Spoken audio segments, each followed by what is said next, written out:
तो चलिए दोस्तों, इन्फोबीन टेक्नोलॉजी के क्वार्टर वन के रिजल्ट्स देख लेते हैं। तो देखिए दोस्तों, जो कंपनी का रिजल्ट है वो रनिंग मार्केट में ही आ गया था। तो जैसे ही रिजल्ट आया तो इन्फोबीन की बीन बच गई थी। लगभग 5% के आसपास की गिरावट देखने को मिली थी जैसे ही कंपनी ने रिजल्ट डिक्लेयर किया था। तो गिरावट का रीजन जो है आपके सामने है, आप देख सकते हो। यहाँ पर जो कंपनी का रिजल्ट है वो बिल्कुल आपको जो है खून खराबा ही दिखाई देगा। हर जगह आपको लाली ही लाली दिखाई देगी, आप यहाँ पर देख सकते हो। और वो भी डबल डिजिट में, हालांकि सेल्स में सिंगल डिजिट के साथ गिरावट हुई है, लेकिन अगर बात करें EBIT income, net profit, EPS सभी में डबल डिजिट में गिरावट हुई है। तो चाहे टॉप लाइन हो चाहे बॉटम लाइन हो, आपको quarter on quarter and Y on Y हर जगह आपको गिरावट ही दिखाई देगी। लेकिन सिर्फ एबिट इनकम की बात करें तो वो सिर्फ क्यू ऑन क्यू बेसिस पे बढ़ी है। बाकी आपको चाहे सेल्स हो, चाहे नेट प्रॉफिट हो, चाहे ईपीएस हो, हर जगह आपको Y on Y and quarter on quarter गिरावट ही दिखाई देगी। तो देखिए दोस्तों, छोटी कंपनी होने के कारण मार्केट के एक्सपेक्टेशन का डेटा इस कंपनी का अवेलेबल नहीं है।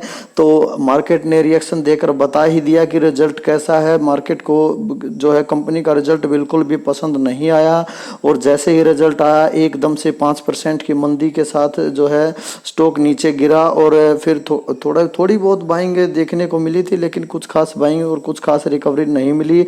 तो देखिए दोस्तों, केमिकल सेक्टर हो चाहे आईटी सेक्टर हो, बीन तो दोनों की बजी हुई है। तो देखिए, अगर हम देखें दूसरी तरफ के सोल्स, अगर के सोल्स की बात करें हम, तो आप यहाँ पर देख सकते हो के सोल्स का रिजल्ट जो है, यहाँ पर आपको ग्रीनरी ही दिखाई देगी, हर जगह हरियाली हरियाली दिखाई देगी। जो कंपनी की सेल्स है वो 47% के साथ, और बाकी आप देख सकते हो EBIT income 38, net profit 35, EPS 35। तो आपको जो है चाहे टॉप लाइन हो चाहे बॉटम लाइन हो, आपको कहीं भी किसी प्रकार की गिरावट नहीं दिखाई देगी, जबकि आपको हर जगह जो है इंक्रीमेंट ही दिखाई देगा, क्वार्टर ऑन क्वार्टर बेसिस पे भी and Y on Y basis पे भी। तो यही कारण है कि जो स्टॉक है वो अपने ऑल टाइम हाई के बिल्कुल करीब ट्रेड कर रहा है। तो देखिए दोस्तों, अगर के सोल्स की बात करी जाए तो के सोल्स की अगर मैं बात करूं तो 31 मार्च तक जो ये स्टॉक है 400 450 के आसपास का स्टॉक था, और वहां से अगर अभी आप देखो तो ये 1100 रुपये 3 गुना हो चुका है। अगर मैं बात करूं तो ज़्यादा दिन नहीं हुए हैं, 31 मार्च के बाद ये 3 गुना हुआ है। अप्रैल, मई और जून, इन 3 महीनों में जो है 3 गुना जो है स्टॉक हो चुका है अपने प्राइस से।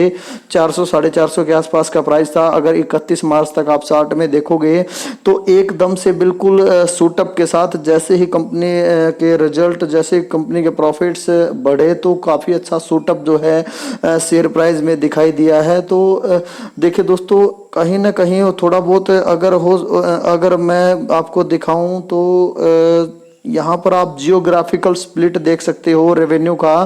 तो ये जो रेवेन्यू का ब्रेकअप है ये के सोल्स का है। तो के सोल्स जो है नॉर्थ अमेरिका से 60% और इंडिया से 26%। इंडिया में इतनी प्रॉब्लम नहीं है जितनी जो है अमेरिका में है। तो 60% का रेवेन्यू जो है वो अमेरिका से आता हो, 26%, 9% प्लस 2% और 3% ये रेस्ट ऑफ द वर्ल्ड तो वहाँ से आता। तो इस वजह से हो सकता है कि ये स्टॉक जो है अच्छा परफॉर्म कर रहा हो। लेकिन अगर आप दूसरी तरफ देखो इन्फोबीन्स का रेवेन्यू ब्रेकअप, तो आप यहाँ पर देख सकते हो कि अकेला 94% जो है 94% का रेवेन्यू जो है वो अकेले यूएसए से आता है, और यूएसए में ही सबसे ज्यादा प्रॉब्लम चल रही है।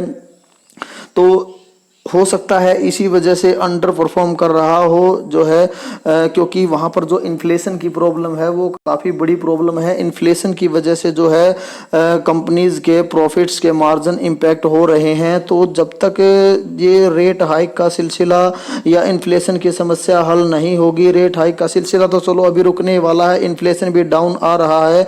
तो देखिए दोस्तों, कंपनी में शायद इंटरनली तो मुझे लगता है कि कोई प्रॉब्लम नहीं है। जहाँ तक इन्फोबीन टेक्नोलॉजी की बात की जाए जाए तो देखिए के सोल्स में तो कहीं भी इन्वेस्टमेंट का मौका नहीं है, लेकिन अगर आपको रिस्क ही लेना है तो जो है इन्फोबीन के साथ आप जा सकते हो, क्योंकि के सोल्स तो बिल्कुल ऑल टाइम हाई के आसपास है, वहां पर तो कोई भी आपको इन्वेस्टमेंट का मौका नहीं है। लेकिन अगर बात करें इन्फोबीन की तो इन्फोबीन में आप अगर मार्केट कैप देखें हम इन्फोबीन का तो 1129 करोड़ का है, और अगर के सोल्स का देखें तो 1323 करोड़ का है।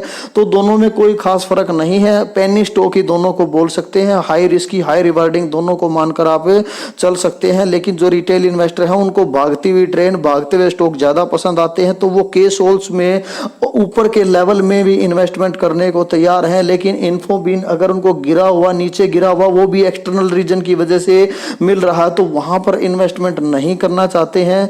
तो देखिए दोस्तों, जो अगर मैं आपको मोटा मोटी बात बताऊं, नेस्डेक में जैसे ही आप एक्सेप्शन मान के चल सकते हो केसोल को कि जो है केसोल एक्सेप्शनली वेल परफॉर्म कर रहा है अगर आईटी सेक्टर की बात की जाए तो। लेकिन अगर आप देखो अगर नेस्डेक में रिकवरी दिखाई देगी, नेस्डेक भागेगा तो इन्फोबीन को भी भागने से कोई नहीं रोक सकता है। तो जो केसोल में इन्वेस्टमेंट करना चाहते थे वही अल्ट्रा रिस्की इन्वेस्टर जो है इन्फोबीन को कंसीडर कर सकते हैं। दोनों में कोई खास फर्क मुझे तो नजर नहीं आता पर्सनली। हाँ, दोनों अल्ट्रा रिस्की इन्वेस्टर्स के लिए है क्योंकि पेनी स्टॉक है, आईटी का सेक्टर काफी बड़ा है। तो अगर आपको रिस्क लेना है छोटा मोटा कैपिटल लगाकर तो आप चल सकते हो। हालांकि मोटे इन्वेस्टमेंट के लिए ये कंपनीज नहीं होती हैं, पेनी स्टॉक होते हैं।